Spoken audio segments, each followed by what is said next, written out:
नमस्कार प्यारे बच्चों, आप देख रहे हो मेरा YouTube चैनल मुनीश मैथ, जिसके अंदर आज हम करने जा रहे हैं 7वीं कक्षा का mega quiz chapter 2 fractions and decimals. मतलब हिंदी में इसका अर्थ है, जो सेकंड चैप्टर है वो है भिन्न और दशमलव। इसके जो क्वेश्चन आपको दिए जाएंगे उनमें आपको 30 सेकंड का समय दिया जाएगा सॉल्व करने के लिए, और 30 सेकंड के अंदर अंदर आपने YouTube के कमेंट बॉक्स पर कमेंट करना है कि इस क्वेश्चन का आंसर कितना होगा। ठीक है, तो पहले क्वेश्चन से शुरू करते हैं हम। पहला क्वेश्चन है हमारे पास 0.7625 निम्नलिखित में किसके बीच स्थित है, ये आपने बताना है। टाइमर इनेबल कर दिया गया है। देखते हैं कितने बच्चे इसका आंसर देते हैं। आपने ए बी सी डी इनमें से कोई भी एक ऑप्शन YouTube के कमेंट बॉक्स में कमेंट करनी है। टाइम शॉर्ट होता हुआ जल्दी से अपना आंसर सबमिट करें।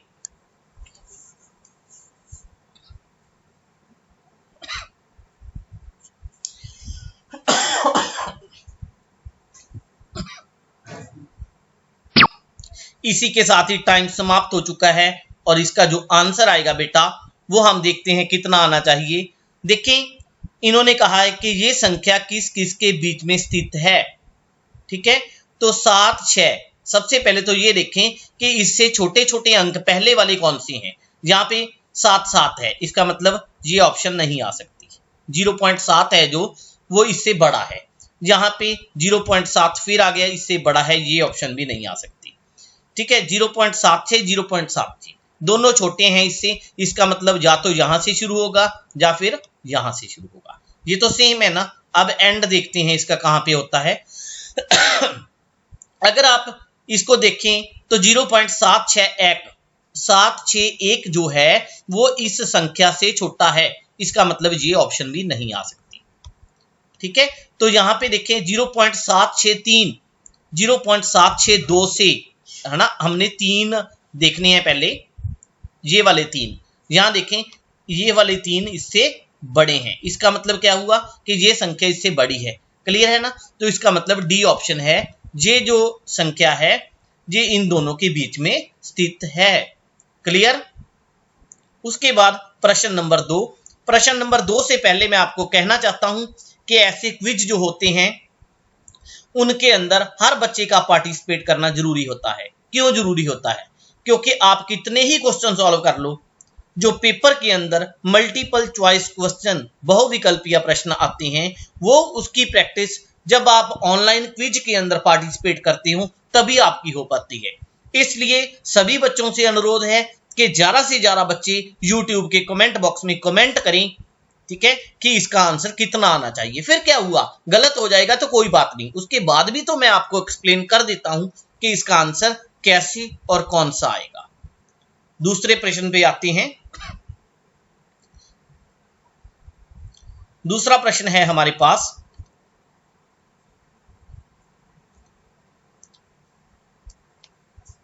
12/25 को एक दशमलव के रूप में व्यक्त कीजिए। बताओ इसका दशमलव रूप कौन सा होगा। 30 सेकंड का समय है, टाइमर इनेबल है। बड़ा आसान है, डिवाइड करके आपने देखना है कि दशमलव रूप में ये किसके बराबर होगा। जुबानी भी कर सकते हो, सिर्फ 5 सेकंड का क्वेश्चन है जी।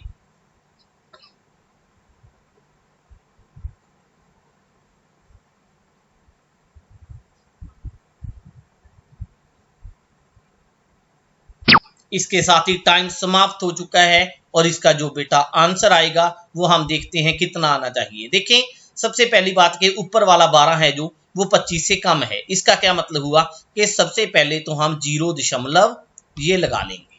ओके, और इसके पीछे एक 0 लग जाएगी। 25 चौका 100 होता है। क्लियर। 25 चौका 100 होता है, तो हमारे पास कितने बच जाएंगे? 20 बचेंगे। हमारे पास कितने बचेंगे? 20 बचेंगे। एक 0 फिर लगा लेंगे हम। फिर 25 8 200 होता है। क्लियर। तो ये हमारा आंसर आ जाएगा। बिल्कुल जुबानी प्रश्न था जी। उसके बाद प्रश्न नंबर 3। तीसरा प्रश्न है हमारे पास, यदि 5/8 बराबर में 20/p है तो p का मान ज्ञात करें। टाइमर इनेबल कर दिया गया है, जल्दी से बताएं। हिंट देता हूं, क्रॉस मल्टीप्लाई करके इसका आंसर आ जाएगा। देखते हैं कितने बच्चे YouTube के कमेंट बॉक्स में कमेंट करते हैं।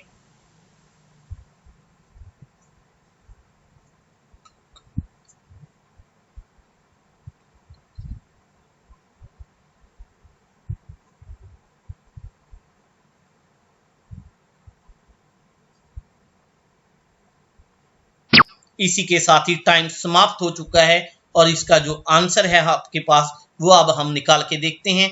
देखो, मैंने आपको बताया था कि ऐसे क्वेश्चनों को सॉल्व करने का तरीका है कि इसकी क्रॉस मल्टीप्लाई कर ले।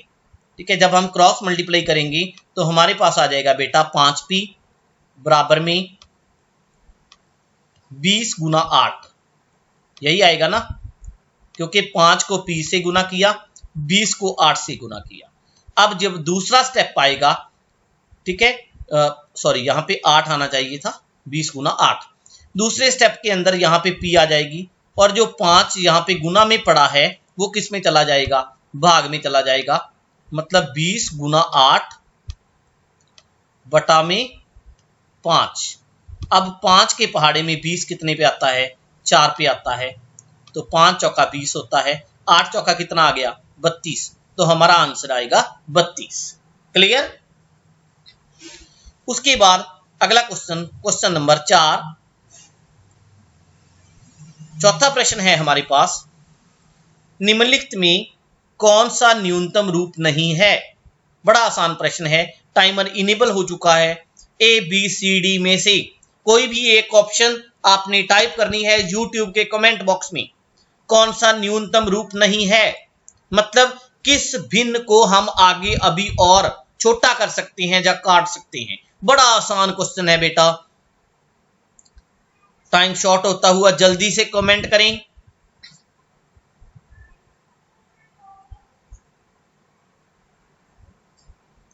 टाइम समाप्त हो चुका है और जो आपका आंसर आएगा वो आएगा बी। आपको भी पता है कि बाकी सारे के सारे हैं जो वो आगे फर्दर कट नहीं रहे हैं, लेकिन ये जो भिन्न है ये कट जाएगी। 5 तिया 15 होता है और 5 चौका 20 होता है। क्लियर है ना, इस तरह ये भी कट जाएगा। अगला क्वेश्चन करते हैं, क्वेश्चन नंबर 5। पांचवा प्रश्न है हमारे पास, निम्नलिखित में से कौन सी भिन्न सबसे बड़ी है।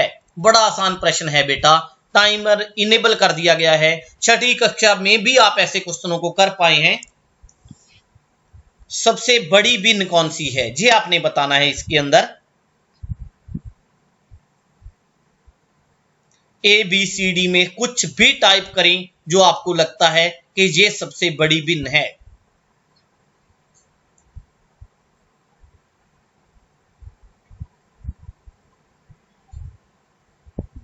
टाइम समाप्त हो चुका है और जो आपका आंसर है बेटा, आपका यहां पे आंसर आएगा हमारे पास बी, क्योंकि देखो सभी का अंश बराबर है ना।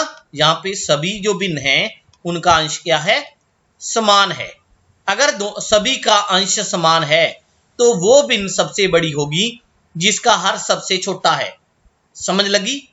कौन सी भिन्न सबसे बड़ी होती है, अगर उसका अंश समान होता है तो अगर उसका हर जो जिसका हर सबसे छोटा होता है वो भिन्न सबसे बड़ी होती है। क्लियर हुई बात।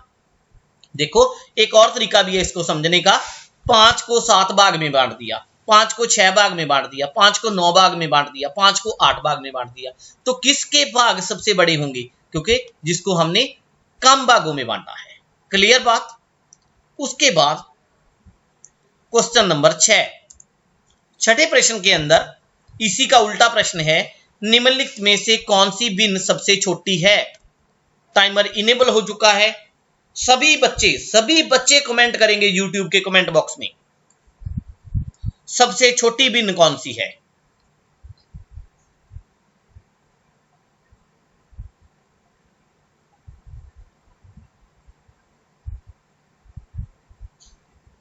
टाइम समाप्त होने को है, जल्दी से बताएं सबसे छोटी भिन्न कौन सी है? इसी के साथ ही टाइम समाप्त हो चुका है और इसका जो आंसर आएगा वो सी ऑप्शन आएगा। क्यों आया सी ऑप्शन? क्योंकि देखो बेटा, इन भिन्नों के अंदर हर सबका बराबर है, ठीक है, तो सबसे छोटी वही होगी जिसका अंश सबसे छोटा है। उल्टा होता है, अगर हर देखते हैं हम तो हर छोटा देखते हैं बड़ी भिन्न के लिए, अगर हमने छोटी भिन्न देखनी है, अंश देखना है, तो अंश को सबसे छोटा देखते हैं। क्लियर? अगला प्रश्न, प्रश्न नंबर 7।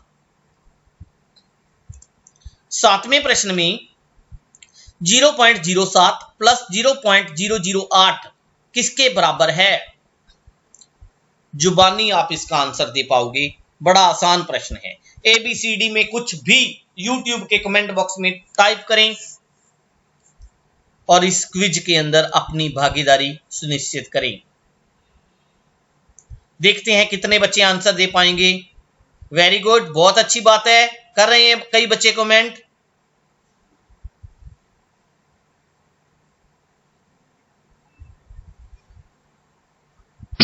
इसी के साथ ही टाइम समाप्त हो चुका है और जो इसका आंसर आएगा वो हमारे पास आएगा सी। कैसे आया ये सी?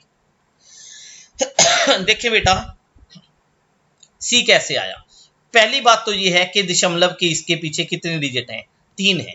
इसके पीछे कितने हैं? 2 हैं, तो हम एक 0 लगा लेंगे। क्लियर हुआ? अब 0.070 इसके अंदर हमने जोड़ना था, किसको जोड़ना था? 0.008 इसको हमने जोड़ना था। ओके, क्लियर होगी ना बात? अब आपको क्लियर हो गया होगा कि आंसर कैसे आए। जब इनको जोड़ के देखोगे आप, 8 के नीचे यहाँ पे 8 आ गया, यहाँ पे 7 आ गया, यहाँ पे 0 आ गई, यहाँ पे दशमलव आया, यहाँ पे फिर 0 आई, तो आंसर आया 0.078। क्लियर? अगला प्रश्न है हमारे पास प्रश्न नंबर 8। 0.238 निम्नलिखित भिन्न के बराबर है। बताओ इसका मान किस भिन्न के बराबर है? टाइमर इनेबल कर दिया गया है आपके लिए। इसको अगर हम दशमलव को भिन्न के रूप में लिखेंगे तो किसके बराबर आएगा? ये हमने बताना है।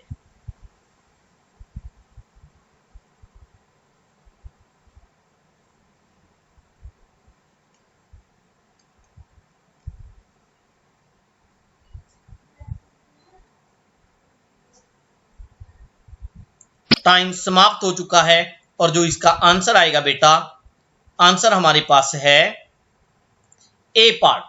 क्यों आया? देखो, इसके नीचे जब हम 1000 लगाएंगे इस दशमलव को हटाकर, ठीक है, क्योंकि दशमलव के बाद कितने डिजिट थे? 3 थे ना। अगर 3 थे तो हम 1000 इसके नीचे लगाएंगे। अब 2 के पहाड़े पे कट रहा है ये, ठीक है, 238 को 2 पे पहाड़े पे काटेंगे तो 119 आता है, और 1000 को 2 के पहाड़े पे काटते हैं तो हमारे पास 500 आता है। क्लियर है ना? उसके बाद प्रश्न नंबर 9। 9वां प्रश्न है हमारे पास, किसी संख्या का 3/4 12 है तो वो संख्या ज्ञात करें। बताओ कौन सी संख्या होगी वो? किसी संख्या का 3/4 12 है। टाइमर आपके लिए इनेबल कर दिया गया है, जल्दी से बताएं कि कितना आंसर आएगा।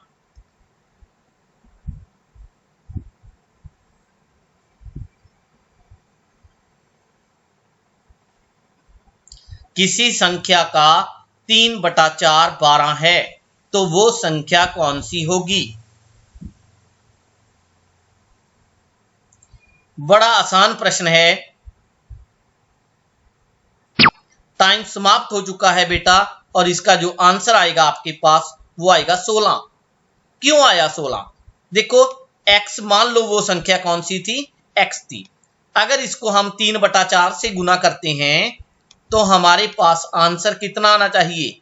12 आना चाहिए। यही कहा है ना? नहीं, इन्होंने कहा है किसी संख्या का 3/4 12 है तो वो संख्या बताएं।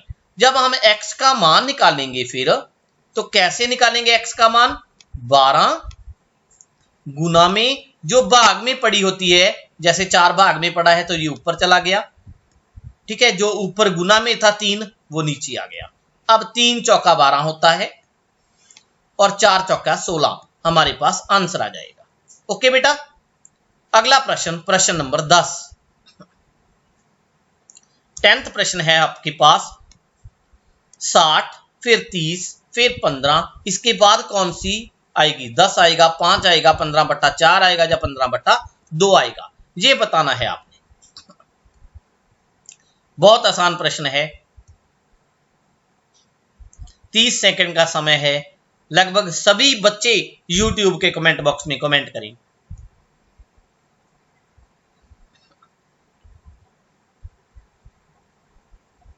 टाइम समाप्त होने को है।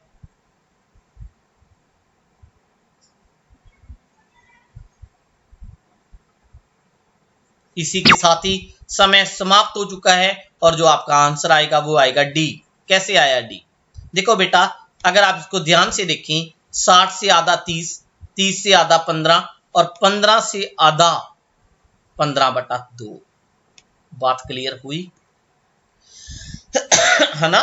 क्यों? किसी भी नंबर को अगर हमने आधा करना होता है तो हम उसको 2 से डिवाइड कर देते हैं, भाग कर देते हैं। उसके बाद अगला प्रश्न, प्रश्न नंबर 11। प्रश्न नंबर 11 है, 2.5 को अगर हम 1000 से भाग करते हैं तो इनमें से किसके बराबर आएगा? टाइमर इनेबल हो चुका है, जल्दी से अपना आंसर सबमिट करें। वेट करता हूं मैं, देखते हैं कितने बच्चे इसका आंसर सबमिट करते हैं। ABCD में से कुछ भी टाइप करें आप।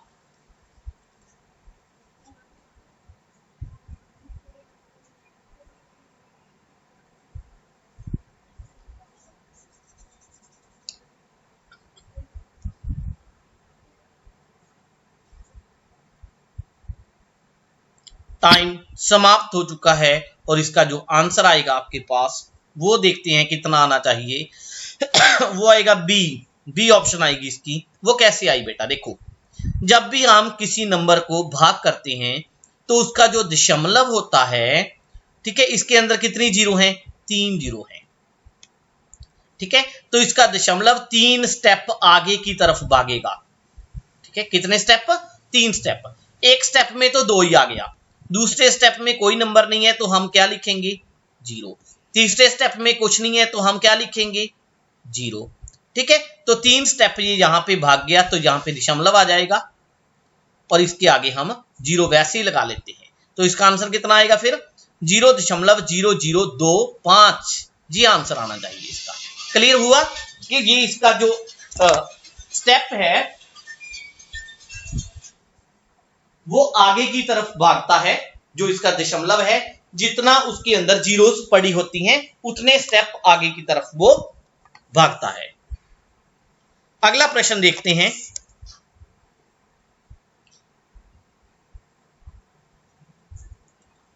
प्रश्न नंबर 12। प्रश्न नंबर 12 के अंदर इन्होंने कहा है 2/5 और 5/9 की गुना किसके बराबर होती है? ये आपने बताना है। टाइमर इनेबल कर दिया गया है। देखते हैं कितने बच्चे इसका आंसर दे पाएंगे।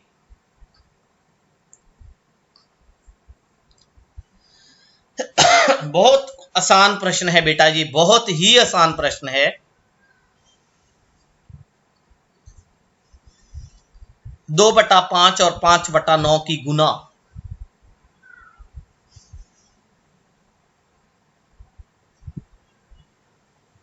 टाइम समाप्त हो चुका है और इसका जो आंसर आएगा आपके पास वो आंसर आएगा बेटा सी। कैसे? क्योंकि हमने दोनों की गुना करनी है। गुना करनी है तो अंश को अंश के साथ गुना कर देते हैं, हर को हर के साथ गुना करते हैं। 2 और 5 की गुना, सॉरी मैंने यहां पे गलत लगा दिया ऑप्शन। देखो 2 और 5 की अंश इसका कितना है? 2। इसका अंश कितना है? 5। तो 2 गुना में 5। इसका हर कितना है? 5। इसका हर कितना है? 9। तो 7 की गुना किसके बराबर होगी? तो यहां पे 5 गुना 9 आना चाहिए। सॉरी बेटा, यहां पे ना इस क्वेश्चन की स्टेटमेंट मैंने गलत लिख दी है। स्टेटमेंट में ऊपर इसकी स्टेटमेंट बिल्कुल सही है, इनको देखना था हमने दोनों को। इनकी गुना किसके बराबर है। यहां पे मेरे से गलती से इसकी स्टेटमेंट गलत लिखी गई, कोई बात नहीं, आप इस क्वेश्चन को समझ लें कि कैसे इसको हमने हल करना है अगर पेपर में आ जाता है। तो देखें इसका अंश कितना है 2, इसका अंश कितना है 5, तो 2 गुना 5 ये आ गया अंश। इसका हर कितना है 7, इसका हर कितना है 9, तो 7 गुना 9 ये आ गया हर। ऐसे करके हमने इसको गुना करना है। क्लियर हुई बात। उसके बाद अगला प्रश्न है हमारे पास, इनमें से सबसे छोटा मान कौन सा है। सबसे छोटा बताना है इनमें से कौन सा है। टाइमर इनेबल कर दिया गया है, जल्दी से बताएं सबसे छोटी वैल्यू कौन सी है।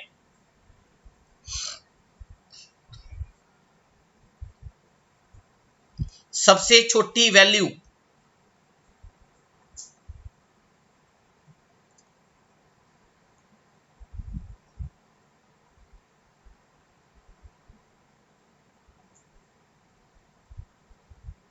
हाँ जी, टाइम समाप्त हो चुका है और इसकी सबसे छोटी वैल्यू जो होगी वो बेटा हम कैसे ढूंढेंगे इसके बारे में मैं आपको बताता हूं। सबसे छोटी वैल्यू जब भी हमने देखनी होती है तो हम कैसे देखते हैं, ये बी ऑप्शन आएगा इसका, मैंने अभी इसका जुबानी सॉल्व किया है। तो कैसे आएगा, सबसे छोटा मान अगर भिन्न के अंदर देखना है तो उसमें अंश जो है पहले वो सबसे छोटा होना चाहिए। ठीक है, अंश इसमें से छोटा कौन कौन सा है, ये देखो यहां पे तो अंश बड़ा हो गया ना। ठीक है, एक तो ये वाला अंश छोटा है और ये दोनों बराबर पड़े हैं। ठीक, अब जो हर है वो बड़ा होना चाहिए। हर क्या होना चाहिए, बड़ा होना चाहिए। यहां पे देखें हर, यहां पे 50 आ गया हर, यहां पे भी हर 50 था, लेकिन इसका अंश छोटा है। ठीक है, इसके अंश से, इसलिए हम इसको मानेंगे कि ये सबसे छोटा मान है। क्लियर हुई बात। उसके बाद अगला जो प्रश्न है हमारे पास, हमने बताना है 3 सही 3/4 भाग 3/4 किसके बराबर है। टाइमर को इनेबल कर दिया गया है, जल्दी से अपना आंसर सबमिट करें। बड़ा आसान प्रश्न है, हिंट देता हूं, सबसे पहले आप इस भिन्न को खोलेंगे। ठीक है, 4 3 12 3 15/4 आएगा ये भिन्न को खोलने के बाद। अब आप खुद सॉल्व करो और ABCD में से कोई भी एक ऑप्शन चूज करो कि कौन सा आंसर आना चाहिए।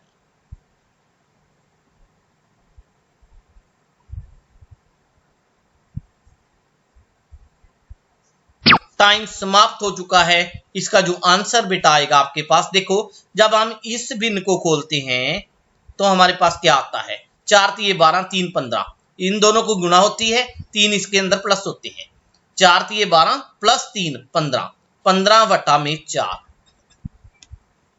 दूसरी तरफ है हमारे पास 3/4, लेकिन जब हम इसको गुना के अंदर बदलेंगे तो 3 ऊपर चला जाएगा और 4 नीचे आ जाएगा। क्लियर। अब गुना करें, 15 3 45 और 4 चौका 16, ये हमारे पास आंसर आ जाएगा। क्लियर।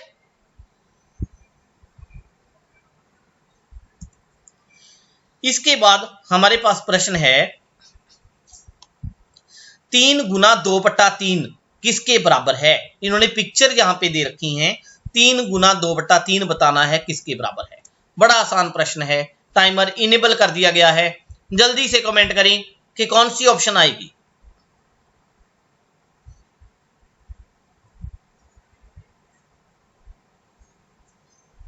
जल्दी से बताएं कौन सी ऑप्शन आएगी।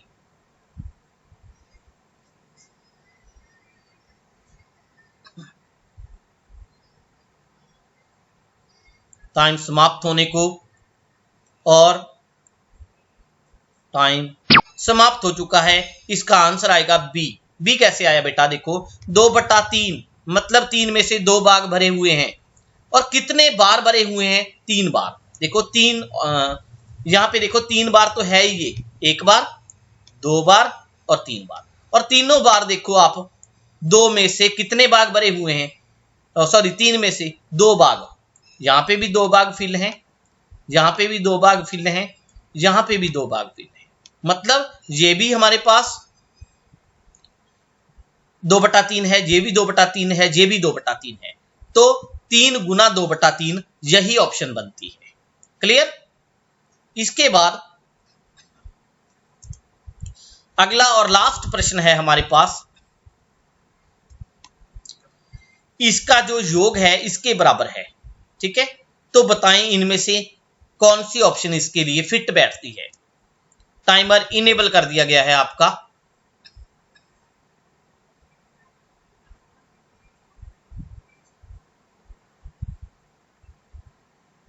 जल्दी से ऑप्शन बताएं कौन सी आएगी।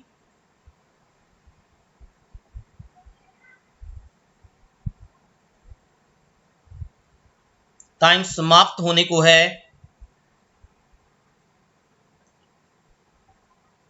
इसी के साथ ही टाइम समाप्त हो चुका है और हमारा आंसर आएगा बी। कैसे आया बी आंसर? देखो बेटा, ये बिन है जो, ये कितनी है? 1/4 है ना, 4 में से 1। ये भी कितनी है? 1/4 है। ये भी कितनी है? 1/4 है। ठीक, तीनों बिन 1/4 है, 3 बार लिखी हुई हैं, तो 3 गुना 1/4 इसका ऑप्शन, यही आंसर आएगा। ओके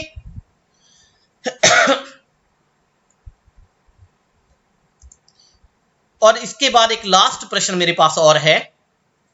प्रश्न क्या है? प्रश्न है 25.4 गुना में 1000, बताओ किसके बराबर आना चाहिए। टाइमर इनेबल हो चुका है। बड़ा आसान प्रश्न है बेटा। डिवाइड के लिए मैंने आपको बताया था कि दशमलव आगे की तरफ दौड़ता है, लेकिन गुना में दशमलव पीछे की तरफ दौड़ता है। अब बताओ कितना आंसर आएगा। मैंने हिंट भी दे दिया, आप दशमलव पीछे की तरफ दौड़ेगा। कितने पॉइंट दौड़ेगा? 3 स्टेप दौड़ेगा। क्यों? क्योंकि 3 जीरो पड़ी हैं 1000 के अंदर। टाइम समाप्त हो चुका है। मैंने हिंट भी आपको दिए थे, तो इसका आंसर आएगा बेटा 2 5 4 0 0। ये आंसर आएगा इसका। क्यों आया ये आंसर? देखो, ये दशमलव 3 स्टेप बैक की तरफ भागेगा। एक स्टेप तो ये पड़ा है, दूसरे 2 स्टेप नहीं है, तो हम वहां पे 0 लगा देंगे। दशमलव बिल्कुल पीछे चला गया ना, तो हमारे पास रकम कौन सी बन गई? 25,400। ये हमारा आंसर आ गया। ओके, कई बच्चे कहेंगे सर दशमलव कहां चला गया? दशमलव बेटा यहां चला गया, बिल्कुल एंड के अंदर। ठीक है, इसको हम नहीं मानते यहां पे, तो 25,400 इसका आंसर आ जाएगा। ओके, और इसके बाद अगला प्रश्न है हमारे पास, एक आयत का क्षेत्रफल ज्ञात करें जिसकी लंबाई 5.7 सेंटीमीटर और चौड़ाई 3 सेंटीमीटर है। ऐसे प्रश्न भी पेपर में अक्सर आते हैं। टाइमर इनेबल हो चुका है। आयत के क्षेत्रफल का फार्मूला याद करें कौन सा होता है, उसी के हिसाब से इसका जो आंसर आएगा।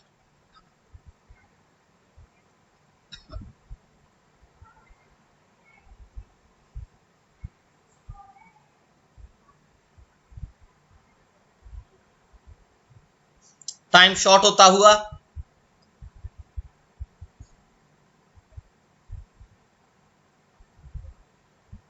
टाइम समाप्त हो चुका है। इसका आंसर आएगा बेटा, देखो जब हम 57 को 3 से गुना करते हैं तो 171 आता है। दशमलव कितने पॉइंट छोड़ के है? जो दशमलव लगा हुआ है कितने डिजिट छोड़ के है? 1 डिजिट छोड़ के है, तो यहां पे दशमलव आ जाएगा। और उसके बाद सेंटीमीटर में था, हमने क्षेत्रफल देखना है तो सेंटीमीटर स्क्वायर में आएगा। मैंने इनकी गुना क्यों की? क्योंकि आयत का क्षेत्रफल निकालना है। आयत के क्षेत्रफल का जो फॉर्मूला होता है वो होता है L गुना B, मीन लंबाई गुना चौड़ाई। लंबाई हमारे पास ये दी थी, चौड़ाई हमारे पास ये थी, दोनों को गुना किया, 171 आया। दशमलव जो था 1 डिजिट छोड़ के था, मैंने यहां पे लगा दिया। सेंटीमीटर में थी इसकी यूनिट, तो सेंटीमीटर स्क्वायर हो गई, क्योंकि एरिया के लिए स्क्वायर यूनिट होता है। क्लियर?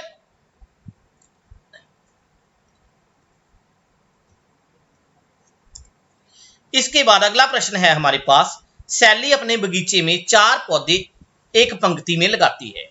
2 पौधों के बीच की दूरी 3/4 मीटर है, तो पहले और अंतिम पौधे के बीच की दूरी ज्ञात करें। बड़ा आसान प्रश्न है। टाइमर इनेबल हो गया है। YouTube के कमेंट बॉक्स में कमेंट करें कि कितना आंसर आना चाहिए इसका। जुबानी, बिल्कुल जुबानी प्रश्न को सॉल्व कर सकते हो आप।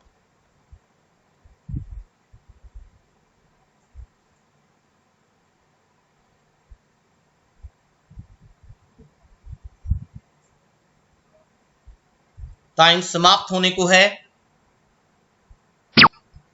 एंड हो चुका है। और इसका जो आंसर आएगा बेटा देखो, 4 पौधे लगाए हैं उसने, 1 2 3 और 4 लगाए हैं ना। 2 पौधों के बीच की दूरी कितनी है? 3/4 है, फिर 3/4 है, फिर 3/4 है। तो 3 बार हमने 3/4 को जोड़ना है अगर हमने पहले और अंतिम पौधे के बीच में दूरी ज्ञात करनी है। यही हुआ ना। तो अगर हमने इसको 3 बार जोड़ना है, इसका मतलब 3 से गुना कर दो, 3/4 गुना 3। तो कितना आंसर आएगा? 3 तिया 9 होता है, 4 नीचे वैसे ही आ गया। तो आंसर आएगा हमारे पास 9/4 मीटर।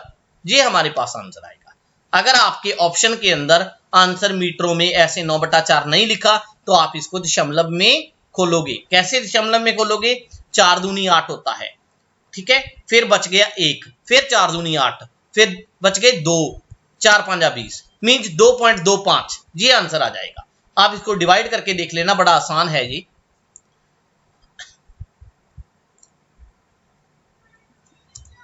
Thank you. अगर आपको मेरी ये वीडियो अच्छी लगी तो प्लीज अपने फ्रेंड्स के साथ शेयर करें, और अगर आपको एक बार में इस वीडियो को समझ नहीं लगी तो वीडियो को पुनः देखें, आपको बिल्कुल क्लियर हो जाएगा ये टॉपिक। 7वीं कक्षा का 2nd चैप्टर दशमलव और भिन्न का जो चैप्टर है वो बिल्कुल क्लियर हो जाएगा। इसी के साथ ही आज अपने मतलब मेरे जो चैनल है इसको जरूर सब्सक्राइब कर लें, क्योंकि जब भी ऐसी नई वीडियो आती है तो आपको आपके मोबाइल पर नोटिफिकेशन मिल जाएगी कि नई वीडियो आ चुकी है। Thank you.